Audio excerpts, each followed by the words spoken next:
As you're asleep, you're faced with a ghostly visage of an old man, a wizard called Garamond. He warns you of a terrible future that his brother is intending to unleash on the world. Treachery and doom. Suddenly, you find yourself transported from your comfortable bed into the bedchamber of a baron's daughter, where a mysterious figure confronts you before disappearing.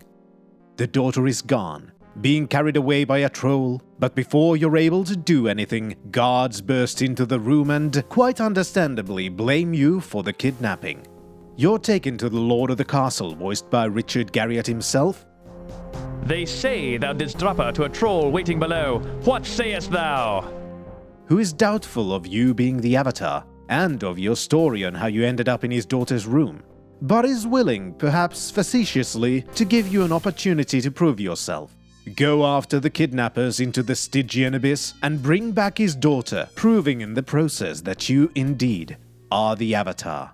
So begins Ultima Underworld, released the same year as Ultima 7 Part 1, both of which were influential games in their own right, making their mark in video game history.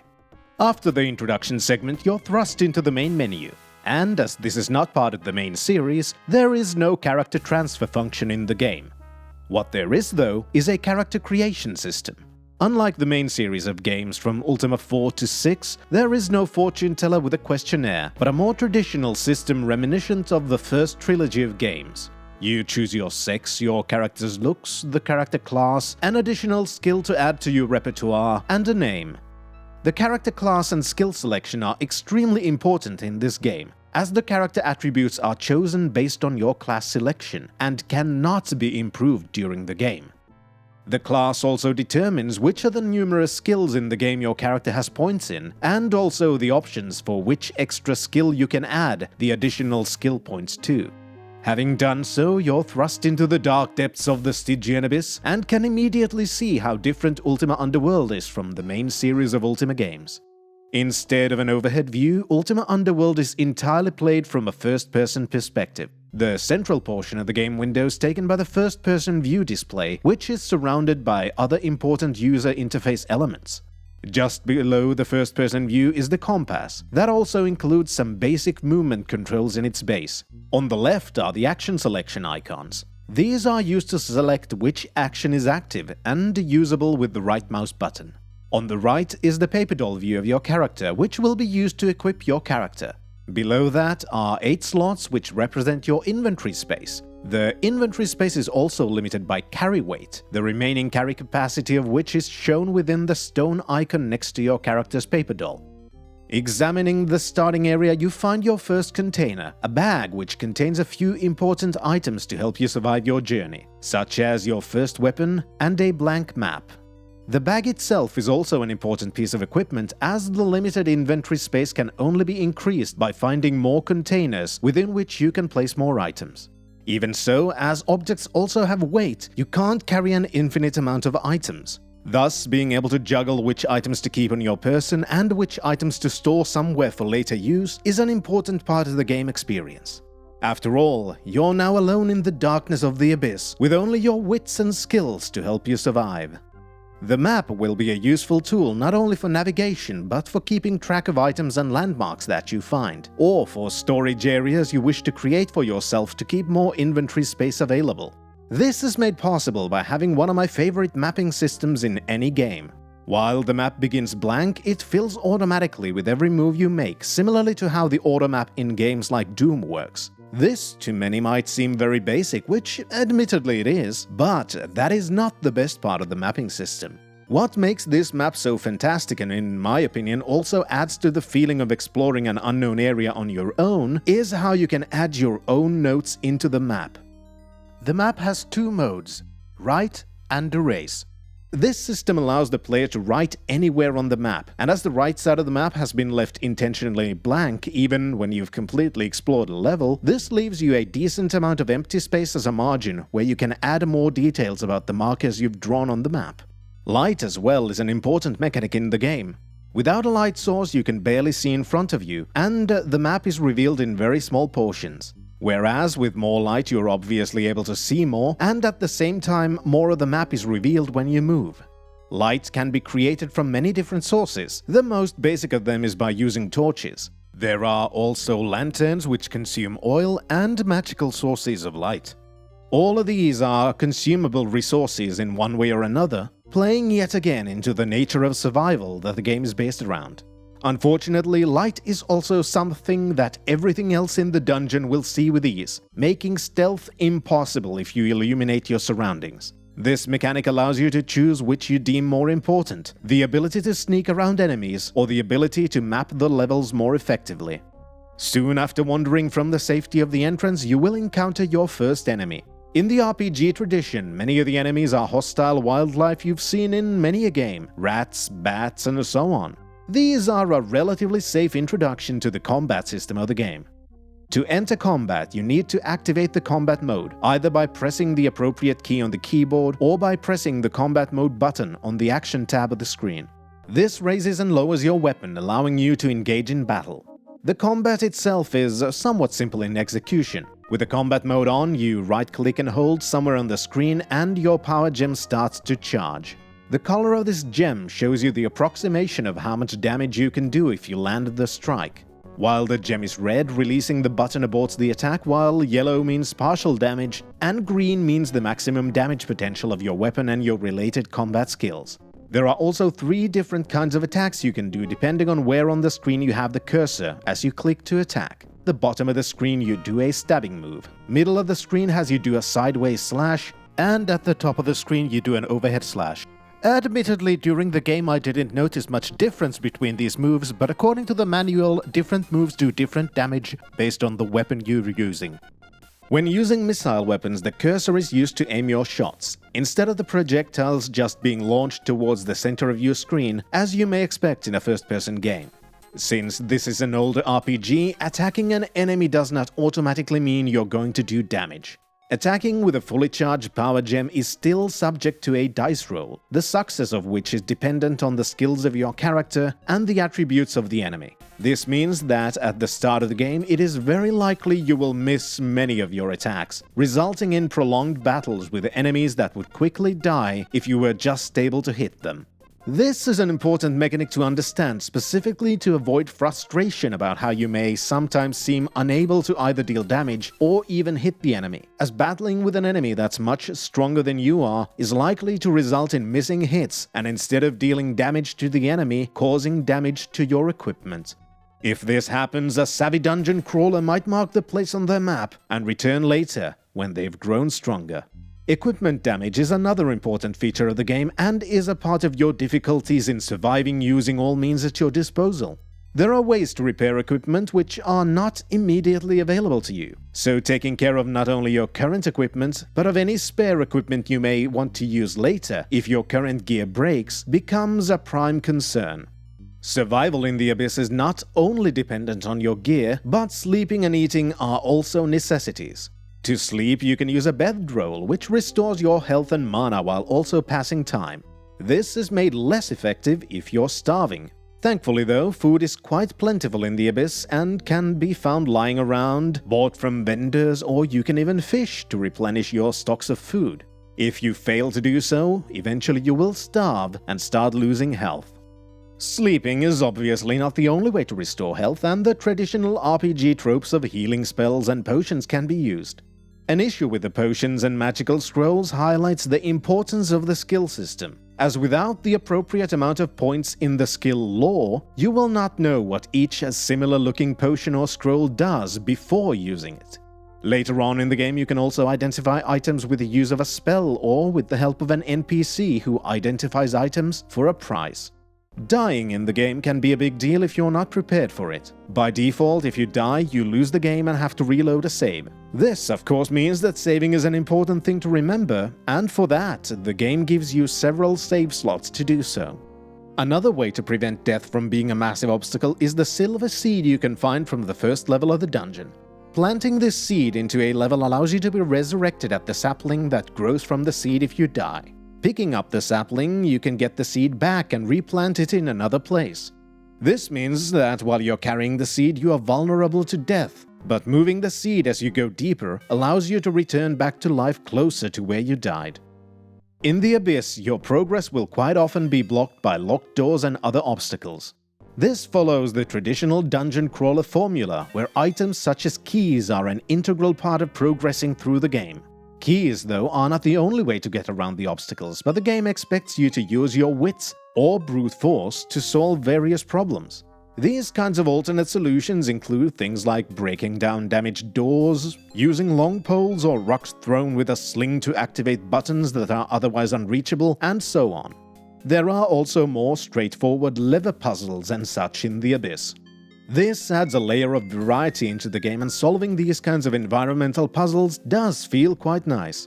Some of the environmental puzzles require the usage of another feature in the game: jumping. Instead of just walking around on one level, the three-dimensional nature of the Abyss allows for a variety of exploration options, and also hazards. Sometimes to reach new areas, you must carefully jump around from one platform to another, but this also adds the threat of fall damage, or losing time by having to backtrack to your starting position after a missed jump. Missing jumps can also make you hit a wall, which can also cause damage to your character, making imprecise jumping even more dangerous. The jumping itself is not that easy due to the nature of how the controls in the game work. You move your character in the game world either by using the mouse or with a keyboard. You can turn around, walk, run, strafe, or walk backwards. This may sound quite standard for a first-person 3D game, but it is hard to explain why it's not quite as simple. While you do have all of the basic movements you'd expect in a 3D game, something about them feels a bit off. Even though you can turn around smoothly, the walking directions do not always seem to correspond to the direction you're looking at. But it feels like there's a hidden movement axis that only lets you move in some specific directions. This means that you can look in one direction, press forwards, but instead of moving straight ahead, you move in a slight angle that's almost the direction you want to go into, but not quite. This is made even more annoying by how the game reacts when you bump into things like corners. Doing so can bump you away from where you were trying to go and turn you around slightly, making for a somewhat disorienting experience, especially when trying to run. Once you reach higher levels, you can eventually also float or fly, allowing you to reach previously unreachable places or to bypass obstacles that are more time-consuming to bypass by foot. There is another useful control feature which for the time was absolutely fantastic, especially considering another very popular genre-defining 3D game, Doom, was released over a year after Ultima Underworld, and even that didn't have this feature: the ability to look up and down. Using the appropriate keys, you can adjust your view or snap the vertical rotation back to the center. The usefulness of being able to look around becomes almost a necessity in some portions of the game, where you either want to get as close to an edge as possible without falling, or when you're trying to walk on thin platforms or pathways where diverting from the path can be hazardous to your health. The game also includes an alternate movement control setup, which may be more pleasant in some situations. In the manual, this is called the Easy Move function, where pressing the Shift button while pressing a movement button snaps you to a grid, such as turning in a 45-degree increment, instead of the smoother-looking default movement. This feature allows you to, for example, line yourself up directly for a jump, or make another feature of the game more bearable. The Abyss has multiple areas with water, and instead of being instantly deadly, the avatar now has the ability to swim. Swimming is not only necessary for getting out of some predicaments you may end up in, but there are several locations only accessible by swimming to them, many of which contain very useful items. Unfortunately, at least at lower levels, swimming is, to me, somewhat nauseating. Not only is swimming slow, but the head-bobbing movement is not pleasant to look at. Thankfully, for those like me who have an issue with it, the easy movement option makes swimming more pleasant, as even while swimming, the snapping to grid style stays the same, allowing you to not only move faster in water, but moving this way also eliminates the head-bobbing effect.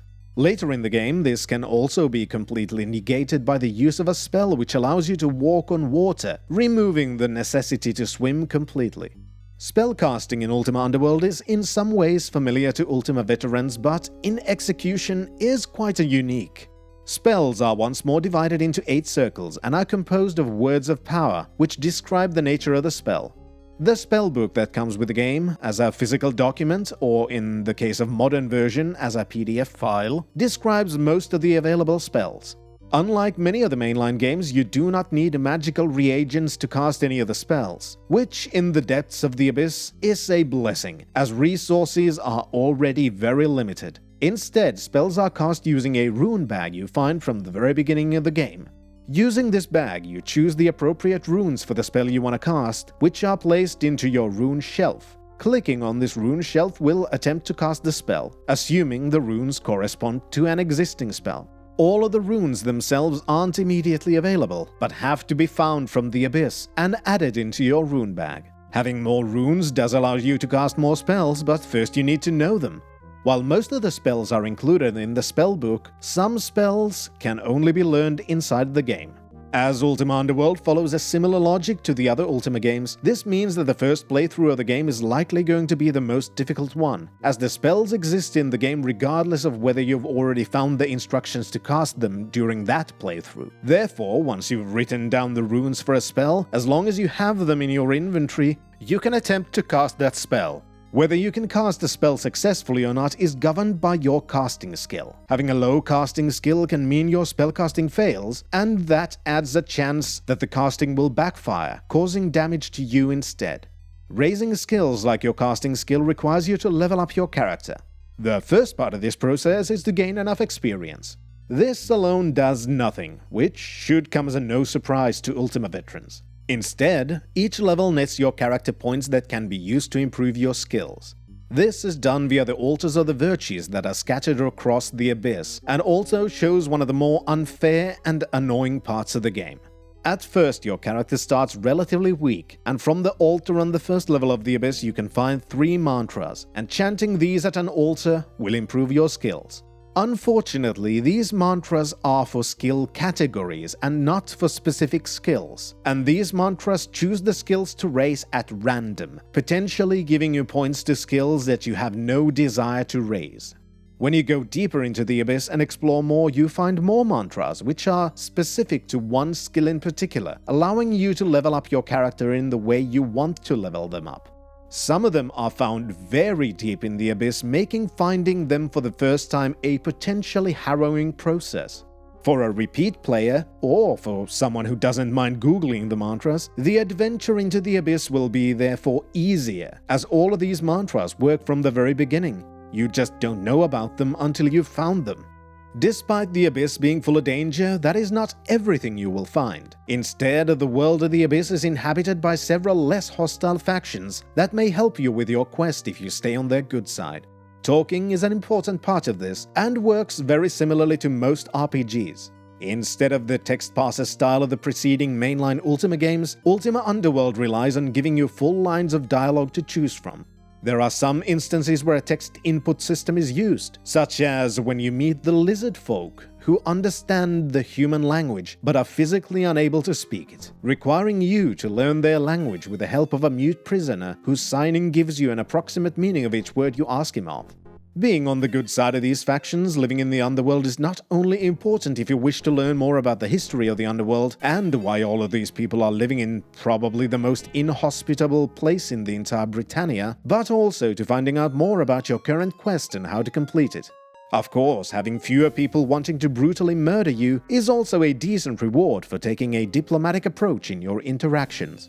Talking to the different factions reveals that the colonies within the abyss were built with the ambition that all of the races could follow the virtues and live together in peace. For a while, things seemed to go well, but when the leader of this pursuit, Sir Cabirus, died, the fragile alliances between the races broke down, and each faction withdrew into isolation within their own strongholds.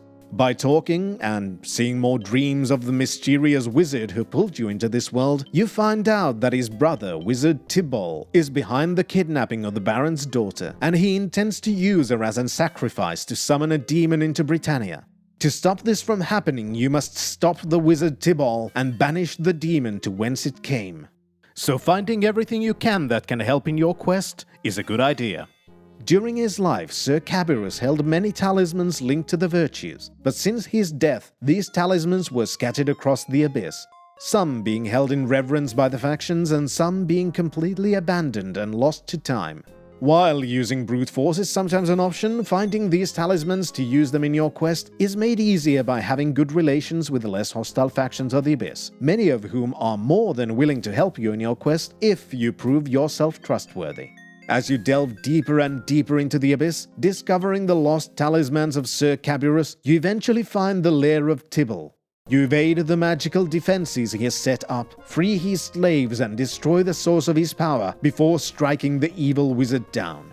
With his last breath, Tibble taunts you, saying how you've now doomed Britannia, as he had planned to bind the demon he and his brother had released, the Slasher of Veils, into the Baron's daughter, Ariel. Now that his plan to capture the demon and drain its powers using the orb he had used to protect his lair has failed, the demon is free to leave the Abyss and cause untold destruction once the bindings that hold it in place are completely gone. While for any mere mortal, the quest would now be over. You've defeated the evil wizard and freed the Baron's daughter, completing your agreement that got you thrown into the Abyss in the first place. But you are the Avatar, so obviously the demon must be defeated as well. So begins the final gauntlet of the game, during which you need to fight hordes of monsters to reach the 3 parts of the Key of Infinity. Each piece of the key requires you to complete a small quest received from each of the 3 remaining prisoners in Tibal's dungeon. You also help the wizard Garamond find peace by burying his hidden bones into his own grave, which allows him to communicate with you properly. Finally, he explains to you that by releasing the power of the Talismans of the Virtues, by throwing them into a lava pool near the Slasher of Veils, a practice which is very familiar to the Avatar, the Talismans will release such potent and pure power that he can use it to trap the demon into its own dimension. You do so, and get caught in the wake and dragged into a weird dimension, where the demon immediately attacks you. Thankfully, you had seen a vision of the future, and follow this vision to escape the dimension before it's too late. The power released by this struggle causes the volcano within which the Abyss is located to erupt, destroying all that remains within it. Garamond had taken his time to help the inhabitants of the Abyss to relocate to a new place, and for once, you have not committed accidental mass murder while trying to save Britannia. Finally, you're free from the Abyss. The Baron is grateful for the return of his daughter, and Britannia is once more safe. And you fall into a slumber, ending up in your own bed, again back home on Earth. Ultima Underworld is another landmark game that has had a rather large influence in the video game industry at large. Without Ultima Underworld, it's unlikely there would have ever been a system shock, which in turn resulted in games like Deus Ex and BioShock. As a game, it was leagues ahead of its time. While there were multiple dungeon crawlers before and after, Ultima Underworld was the first that was in proper 3D and gave you a massive amount of freedom of movement. The amount of interactable objects in the world and the amount of ways with which you can interact with them is of course a continuation of the same features in the numbered Ultima games, but so far unheard of in a first-person game, paving the way for immersive sims. It is not perfect by any means, and the jankiness of the free movement is sometimes annoying. The spellcasting system is also quite slow, and often it feels safer to just keep a healing spell equipped instead of trying to swap to offensive spells mid-combat. But as a whole, the exploration of the Abyss does feel fantastic, and learning about the history of the colony was very interesting. While the start of the story is not the greatest, it's what's between the beginning and the end that hold the game together, as there are again little stories for each settlement, and you get to know the lives of many of the people you interact with. Anyway, as a finale, first off, I'd like to apologize for this video having taken so long to make. IRL has not been so kind these last few months, and there's been way less time to do all of the fun things I wanted to. I'd also like to thank everyone for watching these videos. There's far more of you than I ever expected, and I feel humbled and grateful. Thank you. But that is it for this time, and next time, which should come sooner, when we delve again into the dungeons with Ultima Underworld 2. Until then, Fintrovert, signing out.